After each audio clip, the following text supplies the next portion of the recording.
Ukrainian reinforcements arrive at Pokrovsk and slow the Russians down already. They already seem to show an effect.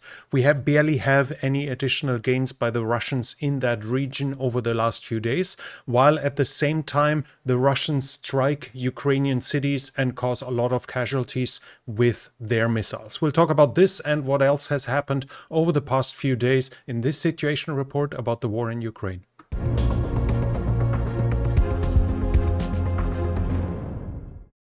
According to the Russians, the Ukrainian tried an attack with drones against the Migalovo airfield close to Tver. I have no information whether that attack has done any damage on the ground, so nothing I can confirm.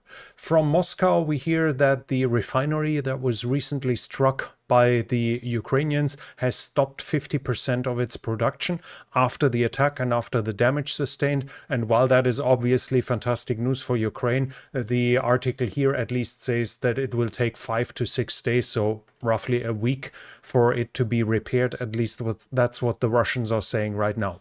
The Russians have struck a military, the Poltava Military Communications Institute in the city of Poltava. At least 51 people have died. The total number of casualties has crossed significantly over 200.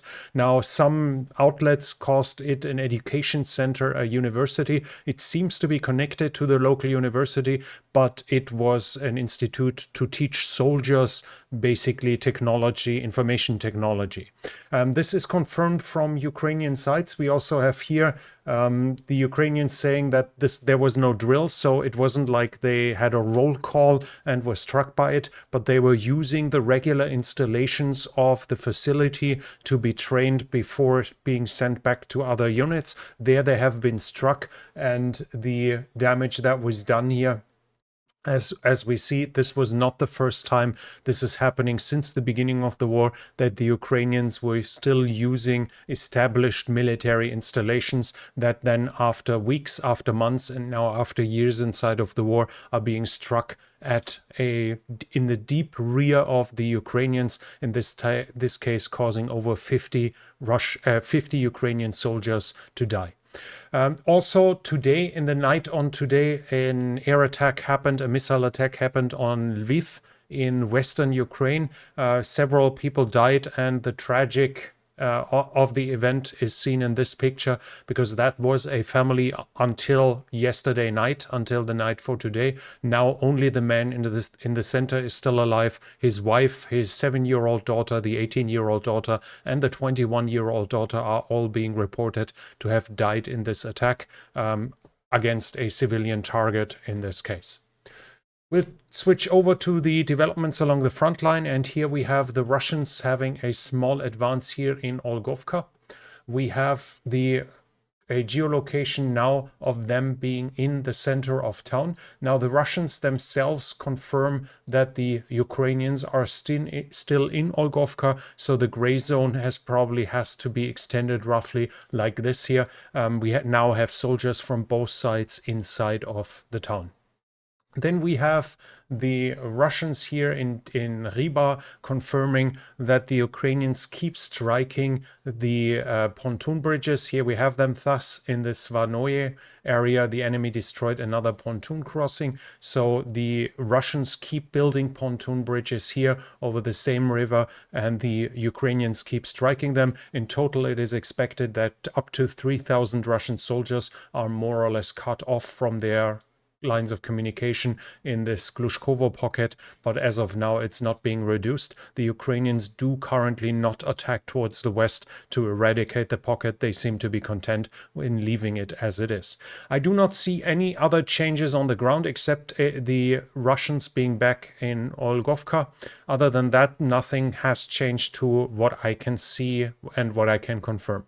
If we go to the northern frontier in Kharkiv, I also have no changes in territory, but we do have the Ukrainians confirming here on Army Inform that the Russians are back in using heavy equipment, basically IFVs. In this case, he's mentioning BMP-3s. That's their IFV, their standard infantry fighting vehicle. They are back in mechanized attacks, but those attacks failed as well. On the eastern front, no change north of the Seversky Donetsk that I can confirm, and to the south of the Seversky Donetsk we have a minor Russian advance here in the direction of Bilohorivka. Here we have them in the northern part getting a little closer to the town itself. That should be roughly to this point here, so they have marched a little bit south or came from the west. I can't fully confirm from which direction they came, but we have them roughly confirmed at this point here over the last few days. Then no additional change in the direction of Siversk, but we have changes in Chasiv Yar. Here we have the Russians crossing the canal here at Kalinivka. This is geolocated as well, and we have, as you can see, in the first houses west of the canal, the Russians have now entered. This is new because so far they have been repulsed whenever they crossed over. Now they are on this side of the canal as well. I do not have any change from Chasiv Yar as well over the last 2 days, and further south we are coming to the area of Toretsk, and here we have a fresh geolocation of the Russians in the northwestern part of Druzhba. Here they have been spotted, so we have the Russians today being reported here, and in the last situation report we had them here, or I think it was 2 situation reports ago. There are claims that Druzhba is fully taken. I still cannot fully confirm it, but it's more or less sure that the majority of it is taken, and this also was not an attack on moving soldiers, but it was a strike into a building where you couldn't even see infantry walking around, so basically attacking a suspected or a suspected base of the Russians, in this case the attack here, showing again that Ukrainian soldiers can't be too close in this instant. I think the likelihood is above 90% that all of Druzhba is now in Russian hands here in this region, even though I can't fully confirm it, as I do not have Russian presence in this most northwestern part here, and I have not seen full confirmation by the Ukrainian side that they have lost it, even though some said it verbally.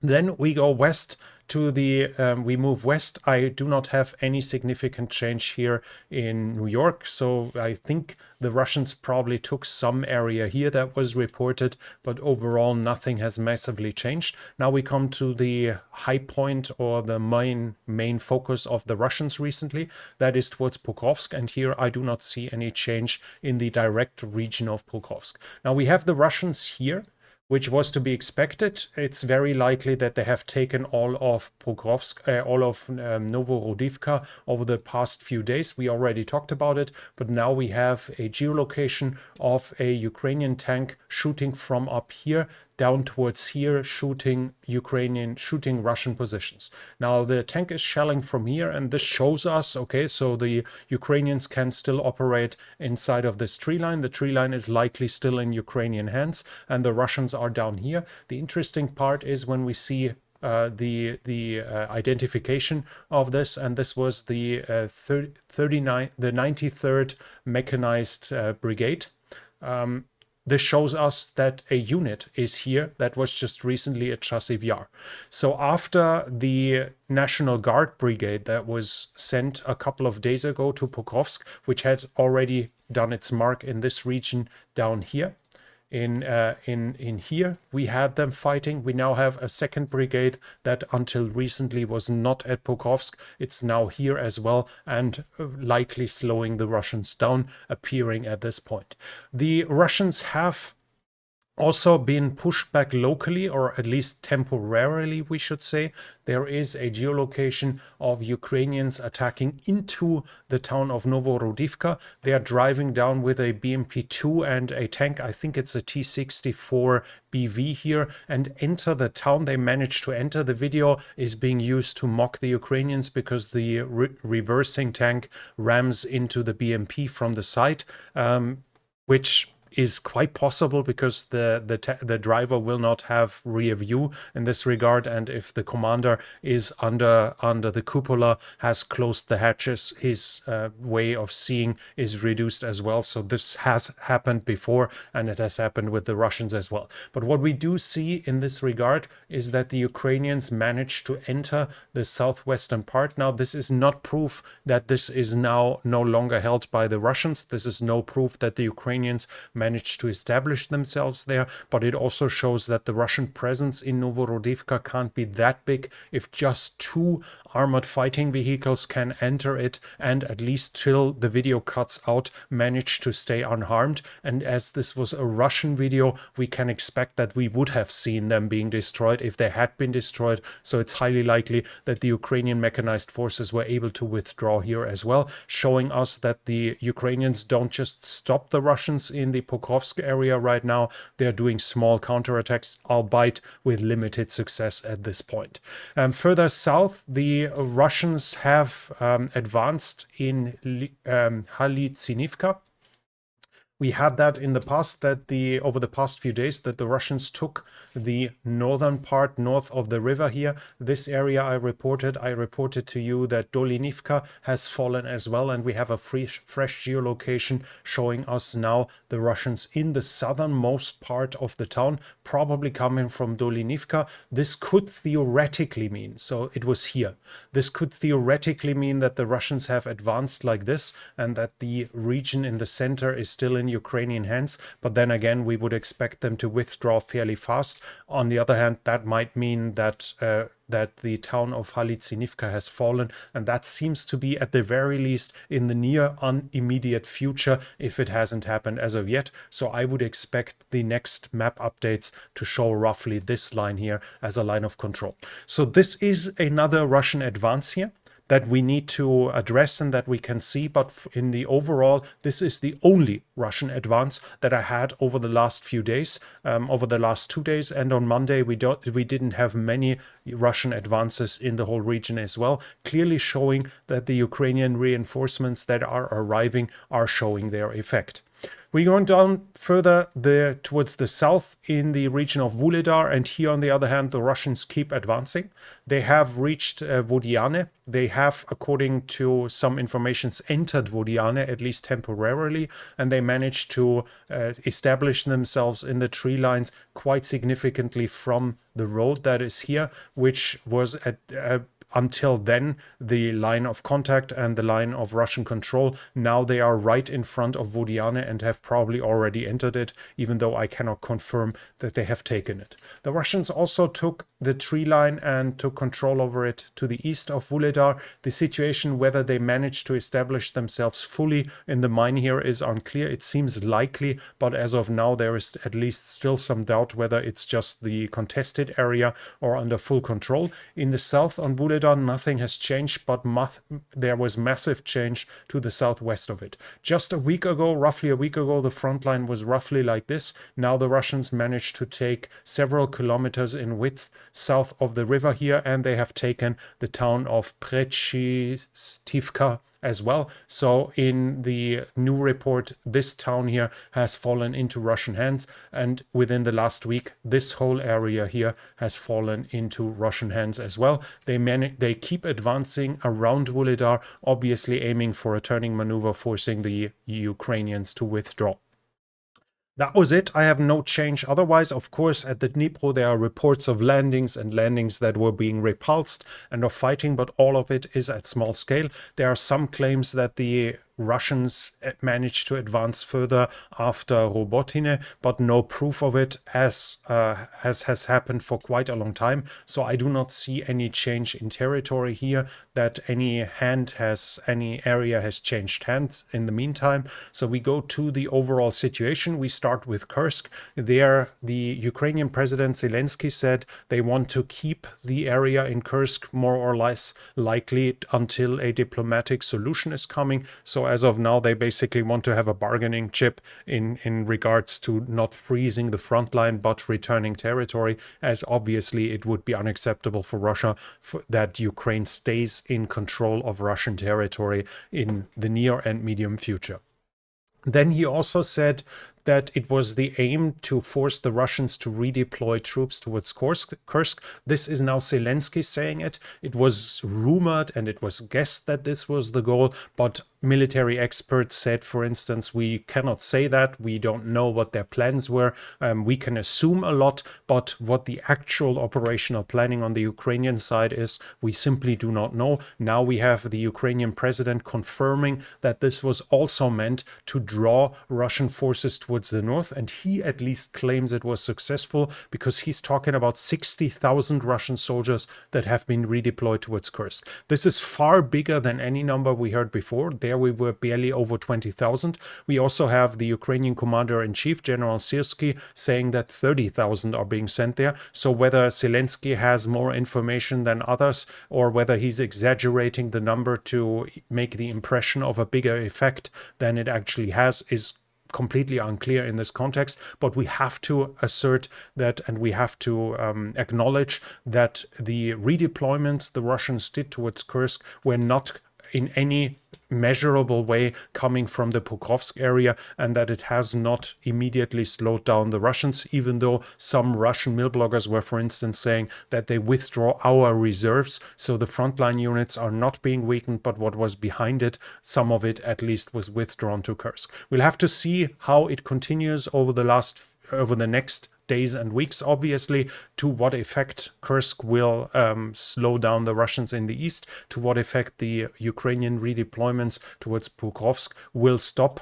the Russian tide in this regard. And if you don't want to miss it at this point, I would like to invite you to subscribe to the channel. But we are not done yet, because we also have the news from Pokrovsk itself, and there we have an article from the Ukrainians again, Army Inform, and they are saying almost 5 lines have been built in the Pokrovsk district. Recently, I think it was the Wall Street Journal, they did an article from Pokrovsk where they mentioned that 4,000 miners out of the 8,000 are still working in Pokrovsk mine, and a lot of them, after starting their work, are being sent out of the mine to dig trenches. And there the talk was about four trench lines already being built. Obviously, miners being used to earthwork, being used to handle rough underground stones, rocks, etc., are probably some of the best suited for creating fortifications, and Pokrovsk is doing it in this regard. They were talking about 4.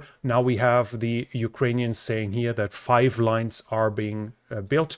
We see that the Ukrainians mobilized civilians to build the fortifications, and we see the Ukrainians sending reinforcements. So Pokrovsk might hold out a little longer than some friends from the other line of contact might have estimated and might have cheered over the last few weeks and months.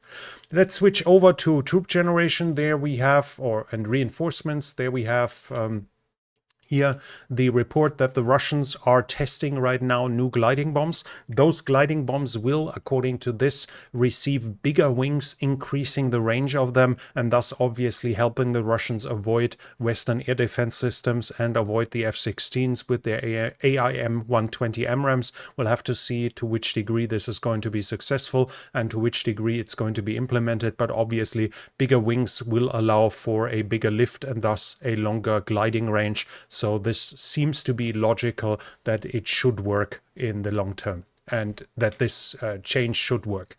Let's switch to the political sphere, and there we have the deputy Leningrad military district commander, Major General Valery Muminshanov. He was arrested for corruption, and he was before in the Ministry of Defense and responsible for acquisitions, thus having the chance for corruption. In other news, the Russian railway transport is suffering and the volume is going down. This is from the Moscow Times, and they are reporting that there's -6 volume this year compared to last year in transport. They mention as a reason that because of sanctions and less demand, they are selling less iron ore, coal, iron products, basically everything from this region. They are selling less and thus transporting yet less. So this would be an indication of economic problems, or at least of economic setbacks for the Russians in this regard. But at the same time, they're also mentioning that there's a deficit with the maintenance of railroad cars. To which degree both of them are connected, whether maintenance means less transport capacity and thus less transport, is obviously simple guesswork. We can only guess to which degree both of them are connected, or if they are connected at all. But we do see that currently the volume of Russian railway traffic is going down, and this will cause, at least if it continues, this will cause problems to the Russians as well, as with their country and the size of their country. Without railroad, they are in big trouble, and with them, the military will be in big trouble as well, but we'll have to see to which degree the Russians can compensate for this and to which degree the current trend will continue. It's definitely too early to already say the railroad system is right about to collapse. I think that's too far, but we see a certain trend over the last 2 years that the railroad capacity that is being used is going down. As said, I think it's too early to draw a finite conclusion about this just yet, but it shows a trend that we will keep an eye on in the future. Then we have news from Ukraine. The government will reshuffle. 6 ministers are withdrawing, are stepping down. The most prominent ones are the Minister for Strategic Industry, the Minister of Justice, the Minister for the Environment, and the Minister for Foreign Affairs. He's also withdrawing at this point. It was apparently planned by Zelensky and is going to be a bigger reshuffling of the government. We'll have to see to which thing, in which regards it's going to change. Then we have international support. The US are now publicly again considering the delivery of JSON. JSON is a cruise missile basically that can be compared with the other Western classes of Scalp, Storm Shadow, and Taurus. They are considered to be more stealthy than Storm Shadow and the Scalp missiles. They're considered to be more modern, especially as they are being kept in production. And the thing is, they are in current production, and the US Air Force has hundreds of them that are getting obsolete and either will have to be modernized or that could be given to Ukraine instead. The effect in itself, while there is some long-range version with 1,000 kilometer range, it's extremely unlikely that the current government with its restrictions will give Ukraine this weapon. But at the same time, this would mean that Ukraine would have more cruise missiles available and probably in the mid-future a more continuous supply of cruise missiles. And that's obviously awesome news for Ukraine. But as of now, there's still just talks, even though it's getting more likely, and delivery is not going to be expected until a few months have passed from now. Then we have news from international support. Ireland is sending 128 million euros for non-lethal military aid. So in regards to probably minesweeping equipment was mentioned here, and they're sending another 40 million euros in humanitarian aid. So more aid coming in from the international community towards Ukraine in these hard times. And before we finish, I want to show you something that was impressing me to a massive degree and everyone else who watched it. Now, the Russians published a video of a Mi-28 supposedly in Kursk fighting, and El Shahid, whom I used a lot of times in the past for geolocations, looked at it and he identified where it was, not by by what the Russians said, but actually from the reflection from a sensor. He took the reflection of a sensor and realized that it's 300 kilometers away from where the Russians are saying it's in Khomove, in Donetsk, not in Kursk. And just to illustrate you, this is the video that we are talking about. He's looking at this here. And as you can see, nothing is visible in the whole video. Everything is blurred. We see that he's pulling up there. The helicopter was pulling up and using unguided missiles, but the cameras are showing reflections on this. And this is being used nowadays for geolocations. The fact that this here is visible, this is simply breathtaking. What can be done now. I talked about it in the past when we had the strikes against supposed drone factories. You see how easy it is for a specialist, for an expert to find locations just with the smallest reflection. And this is obviously causing significant dangers to any unblurred pictures of Ukrainian defense industry, repair works, etc. in this regard, and thus might help the Russians, because it's not just this one who has this ability, others will use it as well. So I was deeply impressed by this geolocation just using reflections from a sensor. So I wanted to show you what is possible these days and what experts are out there in the field. If you like this situation report, please give it a thumbs up. It really helps with the algorithm. Leave a comment in the comment section. What do you think about the current developments and about the international aid? And if you're new here, I would like to invite you to subscribe to the channel and hit the bell icon so you don't miss future videos. This channel, we are closing in on the 100,000, so I would love you to help me cross that big threshold, that big number, and allow me to get into the 6 digits with this channel. But that was it from me for now. If you like to support the channel, this channel is only possible because of the support of viewers like you, then you can do so by the means in the description. Thank you very much to everyone already supporting this channel. But as said, that's it from me for now. Thank you for watching, and I'll be back.